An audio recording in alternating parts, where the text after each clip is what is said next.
बिस्मिल्लाहिर्रहमानिर्रहीम। आज तक के मुअज़्ज़ज़ नाज़रीन अस्सलामु अलैकुम। अब किस्त 122 मुलाहिज़ा फरमाएं। हर 2 घंटे बाद इसे डॉक्टर चेक कर रहा है। इस वक्त तो इसकी हालत पहले से बहुत बेहतर है। मेरा ख्याल है 2-4 रोज में ये उठकर चलने फिरने लगेगी। मैंने एक बार फिर बगौर होशिंग का जायजा लिया। तकलीफ और फिर खौफ की वजह से उसके चेहरे पर जर्दी छाई हुई थी। कंधे वाली पट्टी पर सुर्ख धब्बा साथ नजर आ रहा था।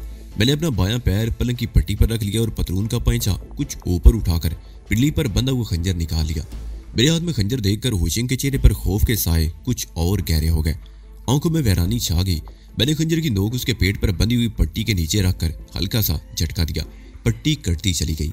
मैंने खंजरी की नोक से पट्टी से कटे हुए 2 हिस्सों को अलग अलग कर दिया और जख्म पर रखा हुआ कार्टन हटाने लगा। चंदा रूबन और मास्टर रोचन भी उलझी हुई नजरों से मुझे देख रहे थे। होशिंग की हालत तो ऐसी थी जैसे वो अभी चीख पड़ेगी। उसने अपना एक हाथ जख्म पर रखना चाहा तो मैंने खंजर की नोक उसके हाथ की पुष्ट पर चबो दी। उसने जल्दी से हाथ पीछे हटा लिया। नाव से जरा ऊपर जख्म खासा बड़ा था। गोली निकालने के लिए ऑपरेशन किया गया था जिससे जख्म फैल गया था। 10-12 टांके लगे हुए थे। ये लोग बहुत रहमदिल हैं। मैंने चंदा रूबन और रोचन की तरफ इशारा करते हुए कहा, इन पर कभी जुल्म नहीं हुआ। इन्हें कभी तशद्दुद का निशाना नहीं बनाया गया। इनकी नजरों के सामने इनके किसी अजीज को ज़िबा नहीं किया गया। इसलिए ये लोग नहीं जानते कि जुल्म और तशद्दुद क्या होता है। इसलिए ये किसी पर जुल्म करना भी नहीं जानते। तुम्हारे साथ तो इन्होंने बहुत रहम दिली का मुजाहरा किया है, लेकिन मैं इनसे बहुत मुख्तलिफ हूँ। मैंने अपने माँ बाप को ज़िबा होते हुए देखा है। मैं अपनी जिंदगी बचाने के लिए भागता रहा हूँ। खूनी भेड़िए मेरा पीछा करते रहे हैं। मैं एक लम्हा भी कभी सुकून से नहीं बैठ सका। जान का खौफ हर लम्हा मेरे जहन पर सवार रहा। मैंने बेपनाह जुल्म बर्दाश्त किए हैं। मेरी जगह कोई और होता तो खौफ से ही मर चुका होता, लेकिन मैं बहुत सख्त जान वाक़े हुआ हूँ। मुझे सिर्फ एक ही चीज जिंदा रखे हुए है, इंतकाम। अपने बेगुनाह माँ बाप के कत्ल का इंतकाम, अपनी बर्बादी का इंतकाम जो मेरी रगों में दौड़ने वाले खून में रच बस गया है। और तुम जानती हो कि इंतकाम की आग में जलता हुआ इंसान इस हद तक आगे चला जाता है कि वो इंसानियत को भी भूल जाता है। और मैं भी इंतकाम की आग में जल रहा हूँ। इंसानियत को भूल चुका हूँ। मैं दरिंदा हूँ जिसके दिल में दर गुजर और रहम नाम का कोई जज्बा नहीं होता। मैं अपने दुश्मनों से इंतकाम लेने के लिए वो सब कुछ करने को तैयार हूँ जिसका तसव्वुर भी नहीं किया जा सकता। और मैं अपने दुश्मनों की तलाश में हूँ और तुम जानती हो वो लोग कहाँ हैं। मैं खामोश होकर रोशनी की तरफ देखने लगा। खौफ से उसका चेहरा एकदम स्याह पड़ गया था और जिस्म पर हल्की सी कपकपाहट तारी हो गई थी। मैंने खंजर की नोक उसके जख्म के करीब पेट पर रख दी। मेरे हाथ का एक हल्का सा झटका तुम्हारा पेट चाक कर देगा। तुम्हारी आंतें बाहर निकल आएंगी। और नहीं, होशिंग ज़ियानी अंदाज में चीख उठी, तुम ऐसा नहीं कर सकते, तुम ऐसा नहीं करोगे। मुझे रोकेगा कौन? मैंने कहा, मुझे याद है चंद साल पहले दारा ने मेरी एक हमदर्द का पेट इसी तरह चाक किया था और मैं तुम्हारा पेट चाक करने में झिझक क्यों महसूस करूंगा? मुझे तुम पर बिल्कुल रहम नहीं आएगा। नहीं, तुम ऐसा नहीं कर सकते। वो एक बार फिर चीखी। सुनो होशिंग, मैंने उसके चेहरे पर नजरें जमा दी। मेरी तुम्हारी कोई जाती दुश्मनी नहीं। तुमने पैसे के लालच में मेरे साथ कुछ ज्यादतियां की हैं और तुम्हें यह भी अंदाजा हो गया होगा कि तुम पर जब भी बुरा वक्त आया तुम्हें तनहा छोड़ दिया गया। शाओलिन टेंपल में भी मैगा तुम्हें हमारे रहम करम पर छोड़कर अपनी जान बचाकर भाग गया था और यहाँ भी मेरे आदमियों ने तुम्हें नाइट क्लब से उठाया था तो उन्होंने तुम्हें जान से मार देने की कोशिश की ताकि तुम उनके बारे में कुछ ना बता सको। मौका मिलते ही वो लोग तुम्हें फिर जान से मारने की कोशिश करेंगे। क्या तुम ऐसे लोगों पर भरोसा कर सकती हो जो तुम्हारी जान के दुश्मन हो? मैं तुम्हारी जान बख्शी कर सकता हूँ बशर्ते कि तुम ये बता दो कि वो लोग कहाँ हैं। बसूरत दीकर मैं तुम्हारा पेट चाक कर दूंगा और मुझे तुम्हारी मौत का कोई अफसोस नहीं होगा। मैंने उसके पेट पर खंजर की नोक का हल्का सा दबाव डाला। वो चीख उठी, अब भी तुम्हारे पास वक्त है। मैं गुर्राया, मैं आखिरी बार पूछ रहा हूँ, अगर अब भी तुमने जबान ना खोली तो मेरा हाथ हरकत में आ जाएगा। ठहरो, वो चीखी, बताती हूँ। गुड, मैंने खंजर हटा लिया। मेरे पास ज्यादा वक्त नहीं, अब तुम बोलना शुरू कर दो। सबसे पहले ये बताओ दारा कहाँ है? वो गहरे गहरे सांस लेते हुए खौफजदा नजरों से मेरी तरफ देख रही थी। मैंने मास्टर रूचन को इशारा किया। उसने कार्टन दोबारा जख्म पर रख दी। पट्टी तो मैं काट चुका था, लिहाजा फौरी तौर पर दूसरी पट्टी बांधने का सवाल ही पैदा नहीं होता था। बताओ दारा कहाँ है? मैंने उसके चेहरे पर नजरें जमाते हुए पूछा। मैं दारा को नहीं जानती, वो गहरे सांस लेते हुए बोली। सच कहती हूँ, मैं उसे नहीं जानती। मैंने उसे कभी नहीं देखा, सिर्फ नाम सुना है। चिंगजी का दारा से क्या ताल्लुक है? मैंने पूछा। मैं नहीं जानती, ओशिंग ने जवाब दिया। मैगा मुझे चिंगजी के पास लेकर आया था और मुझे यही बताया था कि वो चिंगजी की मदद से तुम्हें तलाश करना चाहता है। मुझे असल कहानी मालूम नहीं, मुझे यही बताया गया था कि तुम शाओलिन टेंपल में मंग खानदान के किसी दफीने के राज से वाकिफ हो। इत्तफाक से मैंने एक रोज चोरी छप्पे उन दोनों की बातें सुन ली जिससे पता चला कि असल मामला कुछ और है और मैगा तुम्हें हर हालत में गोल्डन ट्राई एंगल ले जाना चाहता है। उनकी बातों में दारा और चीफ अंग का नाम भी आया। वो दोनों भी मैगा के साथी हैं हो सकता है वो चिंग ची के नाइट क्लब में आते रहे हों, मगर मैंने उन्हें कभी नहीं देखा। मुझे किसके कहने पर अगवा करने की कोशिश की गई थी? मैंने पूछा। चिंग ची और मैगा ने ये मंसूबा बनाया था, हुशिंग ने जवाब दिया। चंद रोज पहले तानमन नामी एक शख्स ने नाइट क्लब में उनसे मुलाकात की। तानमन? मैं उछल पड़ा। हाँ, यही नाम बताया था उसने, हुशिंग ने कहा, और वो लाउस का रहने वाला है। उसने बताया कि तुम होए साई में उसकी औरत को भगाकर चियांग साइन ले आए हो, जहाँ उसका एक आदमी भी तुम्हारे हाथों मारा गया था। वो तुम्हारे खिलाफ कार्रवाई करना चाहता था, मगर तुम थालूब नामी किसी शख्स के पास चले गए, जिसके बारे में उसने बताया कि वो बहुत ताकतवर कबायली सरदार है। उसकी मौजूदगी में तुम्हारे खिलाफ कुछ नहीं किया जा सकता। तानमन बैंकॉक आ गया, या उसने चिंग जी और मेगा तेहराड से रब्ता किया। क्या वो पहले से उन्हें जानता था? मैंने पूछा। हो सकता है ये लोग पहले से एक दूसरे के बारे में जानते हों, वोशिंग ने कहा। तानमन ने कहा कि थाई नामी औरत को तुम्हारे कब्जे से आज़ाद करा के उसके हवाले कर दिया जाए, वो मुंह मांगा मुआवजा देगा। उसके बाद ही उन्होंने प्रोग्राम बनाया और चियांग राय में अपने आदमियों को इतला कर दी कि तुम लोगों पर निगाह रखी जाए। मैगा तो तुम्हें जिंदा ही पकड़ना चाहता था ताकि जनरल खोराट के सामने पेश किया जा सके, लेकिन उसी रात चिंग ची को एक फोन कॉल मौसूल हुई।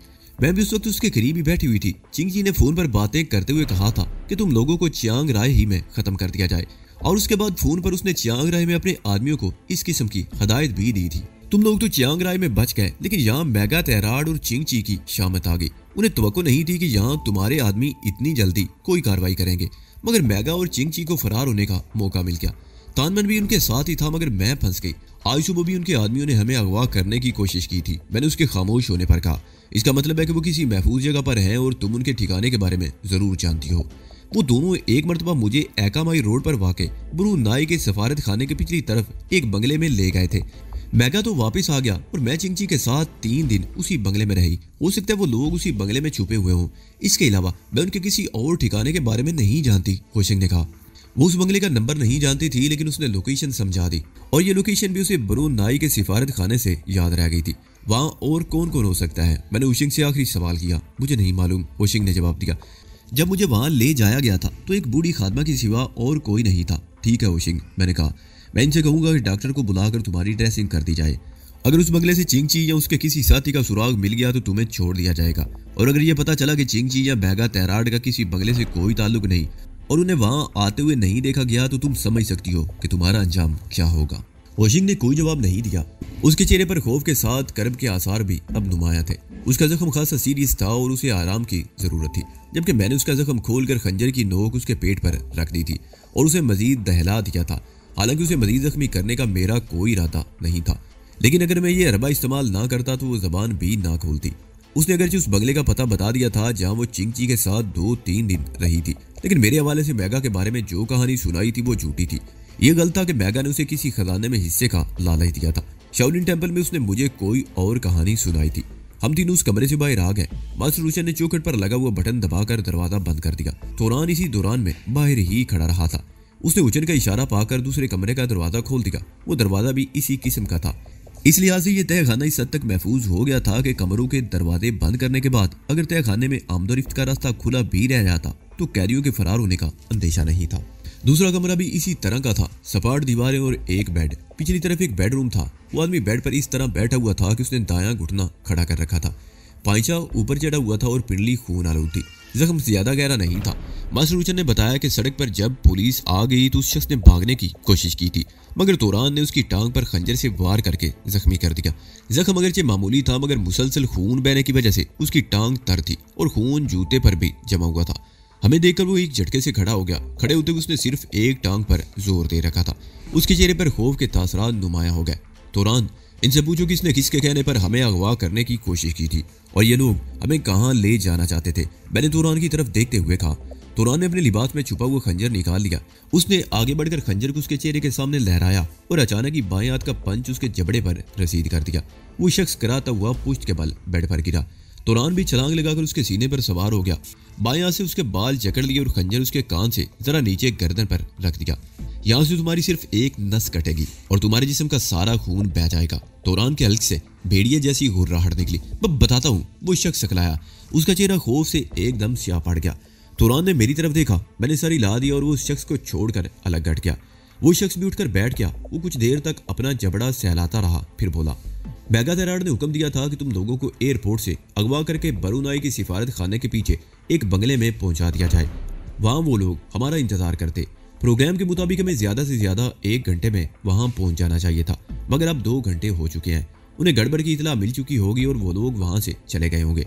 इस शख्स की बातों से होशिंग के बयान की तस्दीक हो गई थी कि चिंगची और मेगा बरोनाई के सिफारत खाने के अकम में वाक़े किसी बंगले में रोपोश थे। और इस शख्स ने भी ठीक ही कहा था, इन्हें देर हो जाने के बायस मेगा वगैरह को किसी गड़बड़ का एहसास हो गया होगा और मुमकिन है वो लोग अब तक वहां से गायब हो चुके होंगे। उनका कोई और ठिकाना? मैंने सवालिया निगाहों से उसे देखा। डीजे नाइट क्लब, उस शख्स ने जवाब दिया, लेकिन अब वहां कोई नहीं मिलेगा। चंद रोज पहले इन लोगों ने वहां छापा मारा था तो उस वक्त सब लोग भाग गए थे। दारा और चीफ हंग कहाँ है? मैंने पूछा। मैंने दारा का सिर्फ नाम सुना है, देखा नहीं। अलबत्ता चीफ हंग को मैं जानता हूँ, वो आजकल मादाम ओतो को के साथ रह रहा है, उस शख्स ने जवाब दिया। मादाम ओतो को कौन है? मैंने सवालिया निगाहों से उसे देखा। रकासा है, खुद रिटायर हो चुकी है। उसने 3-4 लड़कियां रखी हुई हैं जिनके सर पर वो ऐश कर रही है, उसने जवाब दिया और चंद लम्हों की खामोशी के बाद बोला, मादाम ओतो को दरअसल टाइगर की दाश्ता थी। टाइगर की मौत के बाद वो पेड्रू की तहवील में आ गई। पेड्रू मारा गया तो मुख्तलिफ लोगों के साथ रह रही है। चीफ हंग गोल्डन ट्राइएंगल से वापस आया तो उस वक्त से मादाम के साथ रह रहा है। और ये मादाम ओतो को कहाँ रहती है? मैंने सवाल किया। नाना नवा रोड पर वाक़े आकाश बिल्डिंग के पेंट हाउस में, उसने जवाब दिया। लेकिन किसी अजनबी के लिए उस बिल्डिंग में दाखिल होना आसान नहीं। वो बहुत बड़ी बिल्डिंग है जहाँ दौलतमंद लोगों की रहाइश है। गेट पर बड़ी सख्त सिक्योरिटी है। हर फ्लैट सिक्योरिटी के मरकजी निज़ाम से वाबस्ता है। मेरा ख्याल है तुम लोग वहां दाखिल नहीं हो सकोगे, ये हमारा मसला है, मैंने कहा। बहरहाल तुम उस वक्त तक रहोगे जब तक वो लोग हमारे काबू में नहीं आ जाते। मेरी टांग में तकलीफ है, वो कराते हुए बोला। मेरी ड्रेसिंग करा दो, खून ज्यादा बह गया तो। ठीक ठीक, चंदा रूबन ने कहा, ड्रेसिंग कर देंगे, फिलहाल आराम से यहाँ लेटे रहो। हम लोग तय खाने से बाहर आ गए। इस वक्त 1:30 बज चुका था। खादमा ने बताया कि खाना तैयार हो चुका है, तुम लोग बैठो, मैं ऊपर से जानकी और थाई को बुला लाऊं। मैं कहते हुए जीने की तरफ बढ़ गया। जानकी और थाई एक ही कमरे में थी। जानकी तो गहरी नींद में थी। थाई उसके करीब ही बेड की पुश से टेक लगाए नीम दराज सामने वाली दीवार को घूर रही थी। खाना तैयार हो चुका है, जानकी को भी जगा दो, मैंने अंदर दाखिल होकर कहा। इसे सोने दो, थाई आहिस्तगी से बेड से उतरते हुए बोली। इसने कहा था कि अगर सो जाए तो जगाया ना जाए। हम दोनों कमरे से बाहर आ गए और कुछ ही देर बाद हम नीचे डाइनिंग हॉल में मौजूद थे। मेज पर खाना लगा हुआ था। चंद रूबन और मास्टर हुचन हमारे ही इंतजार में बैठे हुए थे। तुरान किचन ही में एक कुर्सी पर बैठा खाना खा रहा था। खाना अगरचे पुरतकल्लुफ था, 3-4 चीजें थी, मगर मेरी भूख मर चुकी थी। मैंने सिर्फ थाई सूप ही पर इक्तफा किया। थाई ने भी बहुत कम खाया था। खाने के बाद हम लाउंज में आ गए और थोड़ी देर बाद खादमा ने हमारे सामने काफी सर्व कर दी। मैंने महाराज को फोन पर अब तक की सूरत हाल से आगाह कर दिया था। मास्टर हुचन ने मेरी तरफ देखते हुए कहा, महाराज रात को यहाँ आएंगे। मैंने उशिंग वाले बंगले और आकाश बिल्डिंग की निगरानी के लिए भी कह दिया है। तुम बहुत थक चुके हो, चाय पीने के बाद आराम करो, जो कुछ भी होगा शाम को देखा जाएगा। मैं इस वक्त खामोश रहा। चाय पीने के बाद थाई ऊपर चली गई। चंदा रूबन भी बाहर निकल गया। मैं और मास्टर हुचन बातें करने लगे। यहाँ तक हंगामा शुरू हो गया था और अब पहली मर्तबा हमें इस तरह आराम से बैठने का मौका मिला था। हम देर तक बातें करना चाहते थे, लेकिन खाना खाने के बाद मुझ पर सुस्ती तारी होने लगी। मेरे लिए बैठना मुश्किल था। नींद के झोंके आ रहे थे। मास्टर हुचन मेरी कैफियत को समझ गया और मेरे शाने पर हाथ मारते हुए बोला, ठीक है ली चल मास्टर, अब तुम ऊपर जाकर आराम करो, शाम को बातें होंगी। मैं सोफे से उठ गया। ऊपर आकर उस कमरे में झांका। थाई भी जानकी के साथ उसी बेड पर सो रही थी। मैं सामने वाले कमरे में आ गया और बिस्तर पर लेटते ही मेरी आंखें बंद हो गई। मुझे शाम 6 बजे के करीब जानकी ने जगाया। उसके चेहरे पर कुछ अजीब यतीमी सी बरस रही थी। क्या हुआ, क्या बात है? मैं उसकी शक्ल देखकर चौंके बगैर ना रह सका। पेट में इंटन सी हो रही है। वो पेट पर हाथ रखते हुए बोली, बड़े जोर की भूख लग रही है। तुम्हें याद है हमने तो सुबह नाश्ते के बाद कुछ खाया भी नहीं था। मैं मुस्कुराए बगैर ना रह सका। भूख कभी भी जानकी से बर्दाश्त नहीं हुई थी। उसने ठीक ही कहा था। सुबह चियांग राय में सरदार थालुब के घर से नाश्ता करके निकले थे। बैंकॉक एयरपोर्ट से निकलते ही हंगामा शुरू हो गया था।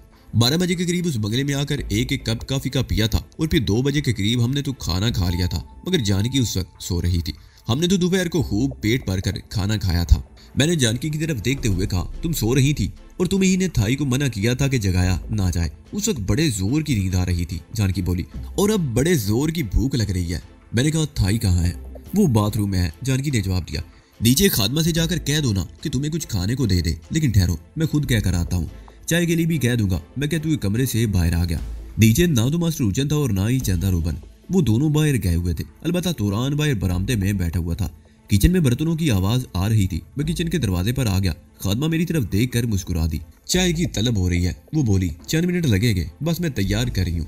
मेरी एक साथी ने दोपहर को खाना नहीं खाया था, उसे भूख लग रही है। अगर कुछ खाने को हो तो मैंने डॉक्टर जानकी के लिए खाना रखा हुआ है। खादमा ने मुस्कुराते हुए जवाब दिया, सिर्फ चंद मिनट में आवाज दे दूंगी। तुम डॉक्टर जानकी को जानती हो? मैंने सवालिया निगाहों से उसे देखा।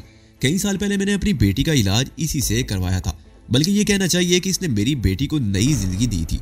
डॉक्टर जानकी, तू मुझे भूल गई है, मगर मैं इसे किस तरह भूल सकती हूँ। बहरहाल खाना ओवन में रखा हुआ है, चाय तैयार होने में चंद मिनट लगेंगे, मैं आवाज दे दूंगी। मैं ऊपर आ गया और जानकी को बताया कि खादमा उससे अपनी बेटी का इलाज करवा चुकी है और उसे अच्छी तरह जानती होगी। जानकी ने कंधे उचका दिए। मैं सरकारी हॉस्पिटल में थी और बाद में प्राइवेट क्लिनिक में प्रैक्टिस करती रही। मेरे पास सैकड़ों मरीज आते थे। बहुत से लोग मुझे जानते होंगे, मगर मेरे लिए तो हर एक को याद रखना मुमकिन नहीं। सुबह मैंने उसे देखा तो था, मगर तवज्जो नहीं दी। अब देखूंगी तो शायद पहचान लूं। मैं जानकी को वहीं छोड़कर अपने कमरे के बाथरूम में घुस गया। ठंडे पानी के गुस्ल से मेरी सारी कसलमंदी दूर हो गई। जब मैं बाहर निकला तो थाई और जानकी कमरे के सामने ही खड़ी थी। उस वक्त अधेड़ उम्र खादमा भी सीने पर नमूदार हुई। हमें देखकर वो वापस मुड़ गई। डाइनिंग रूम में मेज पर जानकी के लिए खाना और हमारे लिए चाय रखी हुई थी। जानकी खाने पर इस तरह टूट पड़ी जैसे वाकई कई रोज से फाके में हो। करीब खड़ी हुई खादमा भी मुस्कुराती हुई नजरों से उसे देख रही थी। जानकी ने चंद मिनट में ही प्लेटें साफ कर दी और फिर चाय का कप उठा लिया।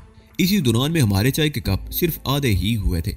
बाहर लान में चलकर बैठे खुली हवा में थाई ने अपना कप उठाते हुए कहा, चलो। मैंने भी अपना कप उठा लिया। जानकी इस वक्त खादमा से बातों में मसरूफ हो चुकी थी। वो जानकी को याद दिलाने की कोशिश कर रही थी कि उसने किस तरह उसकी बेटी की जान बचाई थी। मैं और थाई लान में आकर कुर्सियों पर बैठ गए। इस वक्त धूप रुखसत हो रही थी। मौसम बड़ा खुशगवार था। थोड़ी देर बाद जानकी भी वहीं आ गई। हम तकरीबन 1 साल बाद बैंकॉक वापस आए थे और यहाँ आते ही हंगामे शुरू हो गए थे और मैं सोच रहा था कि क्या ये हंगामे कभी खत्म नहीं होंगे। मेरी सारी जिंदगी इसी तरह मार धाड़ में गुजर जाएगी और मैं कुछ नहीं कर सकूंगा। महाराज ने मेरे साथ नेकी की थी, मुझे कातलों से पनाह दी थी और एक खास अंदाज में मेरी परवरिश की थी। मैं बहुत अरसे से सुनता आ रहा था कि महाराज मुझसे कोई खास काम लेना चाहते हैं और वो काम भी मेरे हाथों पाए तकमील को पहुंच चुका था। शहंशाह के खिलाफ साजिश कुचली जा चुकी थी। कुछ साजिशी अनासर अगरचे उस वक्त बच निकले थे, मगर अब उनसे कोई खतरा नहीं था। महाराज की ख्वाहिश पर मैंने शाओलिन टेम्पल से ट्रेनिंग भी हासिल कर ली थी। मेरा ख्याल था कि वापस आऊंगा तो अमन और सुकून से जिंदगी गुजार सकूंगा, मगर यहाँ फिर वही हंगामे मेरे मुंतजिर थे। मैं एक ऐसा जंगजू बनकर रह गया था जिसके लिए कोई और इंतखाब नहीं रहा था, लेकिन मैं इन हंगामों से उकता गया था। पुरसुकून जिंदगी गुजारना चाहता था, लेकिन मैं ये भी जानता था कि जब तक अपने माँ बाप के कातलों को जहन्नुम रसीद नहीं करूंगा मुझे सुकून नहीं आएगा। यही मेरी जिंदगी का मकसद था। चंद घंटे पहले मैंने यही बात ओशिंग से भी कही थी कि इंतकाम हमारी रगों में रच बस गया है।